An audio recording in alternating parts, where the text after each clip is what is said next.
Welcome to another video, Purple Political Talk here. Today is Monday, March 8th, 2021, and today we're going to be discussing the 2024 presidential election. So, in today's video, we're going to do a matchup that has been very heavily requested by a lot of you guys. A matchup between Florida Governor Ron DeSantis, who has proved to be very popular over the last couple of months due to his COVID-19 handling. This is something that could be argued against. However, the general consensus is that Florida has had one of the strongest COVID-19 responses. And the other candidate is Vice President Kamala Harris, who, again, a very big Democratic figure in the Democratic Party, and she has become a very big name and one of the favorites to succeed Joe Biden as the party's leader. So before you begin, please remember to like, subscribe, turn on post notifications to be up to date with our latest content.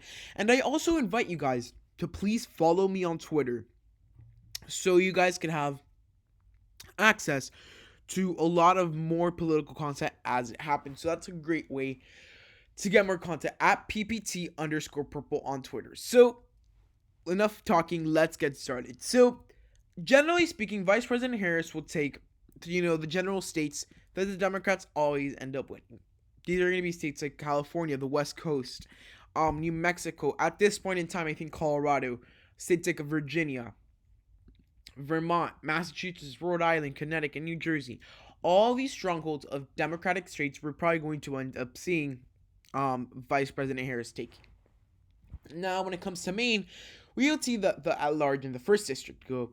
Other than that, it's going to be something that it's going to have to be analyzed because it's something that is not 100% safe. As for Governor DeSantis, I mean, there are some states we can look at and see that I think Governor DeSantis could do very well. And I mean, these are the stronghold Republican states that ended up voting for President Trump by a big margin. A lot of these states up in the Midwest, especially in the South, I mean, DeSantis is going to really counter a lot of Harris's excitement that she may provoke in the South amongst a lot of Democratic voters, similar to what Stacey Abrams was able to do in Georgia, which is one of the big trends a lot of political scientists have been looking at, saying that, maybe in a race like this, in the South, that might be one of the big blows for the Republican Party if they don't run the right candidate, because the Midwest is an area that generally has been more consistently voting Republicans. So the South is a big contentious area. However, with the current information, I mean, Kamala Harris might get closer, but with the strong candidate like DeSantis, again, it's going to vary state by state, but DeSantis could bring a lot of support for the GOP. So this is our starting off map, where we have Governor Ron DeSantis at 124 electoral votes to Vice President Harris's 210. So where do you go from here? Let's start off with our Democratic likely seats. These are states that I can project going between 5 or 10% in this given scenario. So for the Democrats, I think we're looking at states like Nevada. These are states that have been consistently voting a lot more Democratic, however, not there yet completely. And I think this state could go by around 5 to 10%. Another state we can add to that is New Hampshire. DeSantis could probably do a little bit better here than Harris because, or comparatively, based on 2020 numbers, because Kamala Harris doesn't really look like she would be the type of candidate to appeal to the voters in New Hampshire. She would certainly win, and to win by a larger margin, as I say, has been trending a lot more democratically over the years. However, I believe that we can see Kamala Harris do very well here, but not as well as someone like Joe Biden. And to start off, I think that would be a lot of places where Kamala Harris would do very well. Now, in Minnesota, I think that's another place that we can see Kamala Harris do very well. This is kind of a stronger region for her, especially Minnesota. That's a lot more liberal. It's going to be a different case in Michigan, in Wisconsin, Pennsylvania, especially considering the popularity of Governor Ron DeSantis. For DeSantis, in the likely column, again, winning by 5 to 10%, I think we're looking at places like Iowa and Ohio. These are states that voted very solidly for President Trump, and I think that would replicate itself. In Maine's 2nd district, I think that's another place that really could have voted for DeSantis just based how conservative the district is. Now, in states that were really hard hit by the COVID-19 pandemic, like Texas and Florida, I think that DeSantis is going to do a lot better than most candidates do, especially in Florida. That's his home state. I think in Texas, he's going to be able to hold on to a likely margin. I think he might be appealing to some of the suburban voters in Houston. He might appeal to some of the more newer tech voters based on COVID-19, that popularity that he gained and that experience. But going into, I think he's really going to have a lot of support for his economic policies if he does end up running, because he really here's one of the beauties about DeSantis for the Republicans. And I think the Republicans, if they're able to play this right, they might be able to easily win with DeSantis, is that DeSantis' economic policies and pretty much all of his policies are very Trump era like policies. However, he doesn't have the Trump aspect of things, that he doesn't have that personality that turned Trump a lot of voters away from Trump. But also, a lot of this mess with the insurrection at the U.S. Capitol on January 6, 2021, DeSantis is completely unisolated. He's not related to a lot of that, and he's not going to be being associated to some things like someone like a Ted Cruz might be, like a Josh Hawley. So, it's going to be a bit major benefit for Governor DeSantis. However, I think that it's going to carry him to a certain extent, but there's states that are going to end up being closer. As for the lean states that are going to be between 1.5% and 5%, for the Republicans, this is what I'm talking about. Florida, even Georgia, and I think Arizona could end up going in the lean margin for the Republicans with DeSantis on the top of the ticket. Same thing in North Carolina. These are states that like conservatives, but they like conservatives who really are not radicalized in a lot of ways. And these states, all of them, Florida, Georgia, Arizona, and North Carolina, have been hard hit by the pandemic.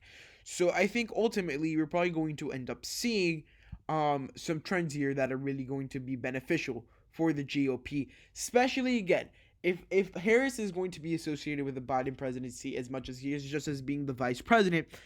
You have to understand the current looks of things. I know it's still early in the presidency.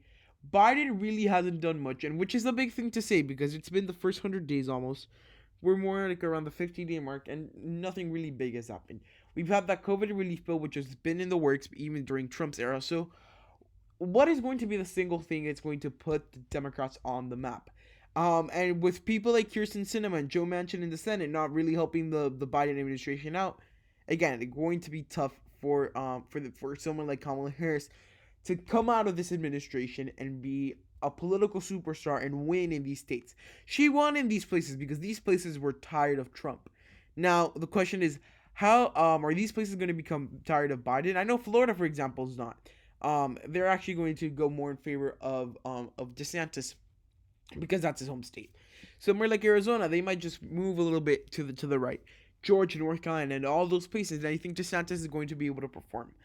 However, in benefit for Kamala Harris, we have in Nebraska's second congressional district. This is where I think she's going to perform well. These areas of the Midwest, and ultimately in 2024, I really do expect the election to come down to the Midwest. However, I would say that it's going to be a very close race. I think Kamala Harris could do very well in Michigan. Comparatively, I think she's going to hold on to what Biden did in 2020. And I think Kamala Harris could win here. Here's another thing to understand about her. She's really not a candidate that could. She's an inspirational candidate in the identity politics types of way. She could probably carry some votes on her back because of identity politics. However, she's not an Obama inspirational candidate that could get out the votes in the masses. She doesn't have an unpopular opponent, which again is going to prove to be a challenge for her. Because here's the thing. If the GOP had someone that was as popular as Trump, without Trump's personality, Trump would still be president. However, the Democrats really had an easier candidate to run against, and I think with them just barely winning essentially, because look, Biden won the election by at most 200,000 votes, and that's based on the Electoral College. So, I think that should be worrying for Democrats because they really didn't win the election by that much. And I mean, you have a not so popular, even in her home state, Kamala Harris is not that popular, while DeSantis is blatantly popular. So that's something to analyze.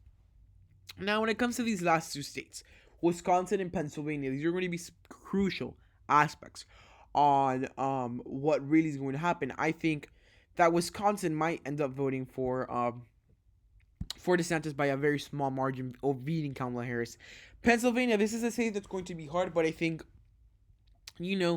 DeSantis is probably going to end up winning a lot of the Western voters in Pennsylvania, which Biden was able to carry.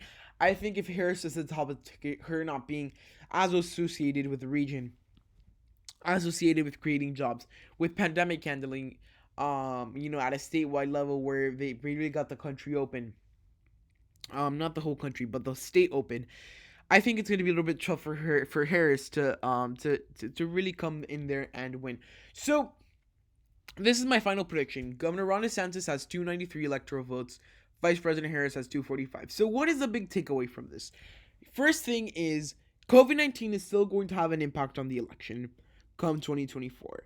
Whether we still are in the mayhem of people dying and having to figure out how we're going to get people vaccinated, or simply just the economic downfall that comes from the pandemic and being closed for a whole year, there is going to be impacts on the election, and that's going to be a very big issue. And that being the case, I really think that DeSantis is going to be able to flourish as a candidate. He's going to be able to become more and more popular. And I think that looking at Florida's numbers and Florida's economy, I think a lot of Floridians would be happy. And once you start modeling that type of that type of ideas at a nationwide level, it's going to play off very well for them. And I've also been looking at polling data. Kamala Harris leads the pack for the Democrats, while DeSantis is tied with Mike Pence. So, I want to see what you guys think in the comments. Which Republican candidate is going to do a lot better in the general election against Kamala Harris? In my opinion, I think that person is going to be Ron DeSantis. Now, things could differ. Remember, we're still 3 years out from this election. 4 years, actually, almost. 4 years is a little too much, but around 3 years and a couple months from this election. So, of course, there's many things that could happen and are going to happen, from the midterms to new legislation to scandals, all these things, and that's why I'm going to be here analyzing all of these things. So guys, I hope you guys enjoyed the video. If so, please give it a huge thumbs up, like, subscribe, and turn on post notifications to be up to date with our latest content. So, just so you guys know, I have decided on my new uploading schedule. I will upload on Mondays, on Wednesdays, and on Fridays. Additionally, on the weekend, you're going to get 2 videos. First is our bonus video, which I really might just release any day during the week. However, I'm going to try to release it on the weekend so you guys have content. And then every weekend, I'm going to be having a Purple Political Talk podcast that I'm developing and talking about kind of just current administration, current political news, and how they impact the elections, looking at different candidates. It's going to be a lot of fun. We're going to have some guests on there, so it's something that's going to be very fun. So guys, I hope you enjoyed this video. If so, please give it a huge thumbs up, like, subscribe, and turn on post notifications to be up to date with our latest content. Hope you enjoyed the video, and goodbye.